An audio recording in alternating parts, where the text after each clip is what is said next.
Hi, my name is Lemecia Lindsey, and I am a therapist at Vancouver Wellness Studio. I specialize in trauma using EMDR therapy and neurofeedback. And I've been asked by a friend and colleague of mine at Vancouver Wellness Studio, Crystal Myers, to answer some questions related to chronic pain and chronic pain in COVID. And so, the first question she asked me is, how do you approach chronic pain? I would say I approach chronic pain with curiosity. I'm really interested when the clients that I work with are exhibiting chronic pain, that I really want to get to know the story of the pain. I want to get to know the message that the pain holds, how it fits with the client's life, how long the chronic pain has been there. I want to get to know with curiosity, the what the role or the job of the chronic pain is for the client, what message they may have for us, and for the client in their life. So really approaching pain with curiosity. Some chronic pain may be part of the body telling its story and holding experiences from the past, either old injuries that clients may have, if they've experienced something like childhood abuse. Chronic pain can also be flashbacks, so some unresolved, unprocessed memories or experiences.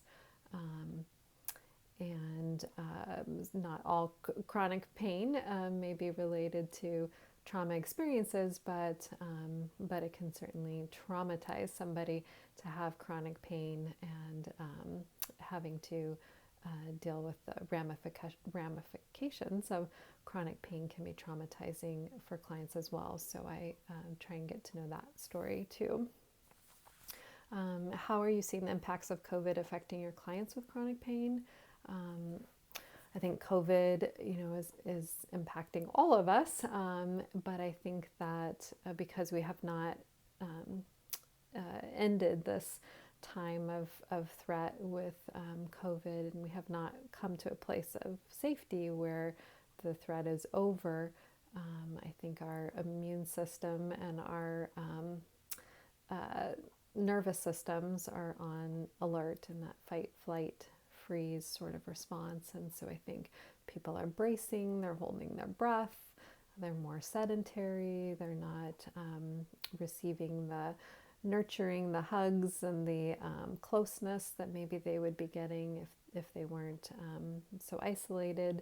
And so I don't think we know the full effects of chronic pain as a result of COVID until after we've entered the safety period, until after COVID is over.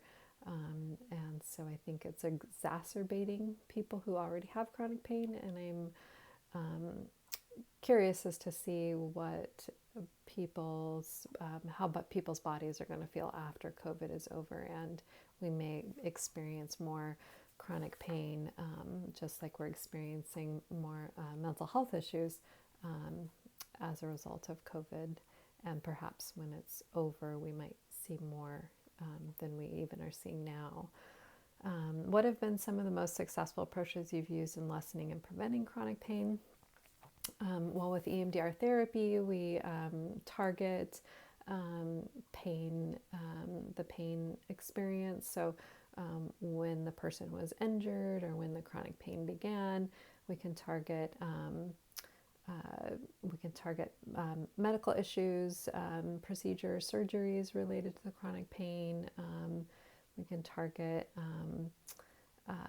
the trauma effects of going to medical professionals and maybe not getting the answers, or not having information about why they're in pain or what's causing the pain. We can target current day experiences of living with chronic pain, how that impacts a client's life. I also use neurofeedback, which works with the brain waves, how people are feeling emotionally as well as physically. And we can use sensors to the head, but we can also put sensors on some parts of the body that can help to reduce the extent of pain. And let's see, what inspires you about this work? What inspires me is helping people to be able to live a more full life with pain, whether they're using mindfulness in order to learn to be with the pain in a way that they can just sort of observe it, ebb and flow without judging it, or being compassionate to themselves using compassionate practices, some loving kindness to themselves and their bodies while they experience pain. I also am inspired. I use some internal family systems and work with parts of self and do some deep healing around the stories and the messages that pain holds for us. And so I'm inspired by how people can live a full life even if they are experiencing chronic pain. What do you feel is the most important thing for people to understand about chronic pain? I just really encourage people to not isolate chronic pain as just a medical issue, but also know that a good extent of it is also connected to our emotional health and our mental health and well-being, to seek out support from practitioners, body-based practitioners, that our heads are connected to our bodies, so we need to really treat the person as a whole person. So connect to massage therapists, acupuncturists, to have counseling support, to use some trauma modalities, and just to not give up, to keep asking for help and letting others help you on this journey. All right, thank you for listening today. If you have any questions for me, you can reach me through our website at www.vancouverwellnessstudio.com. Thank you.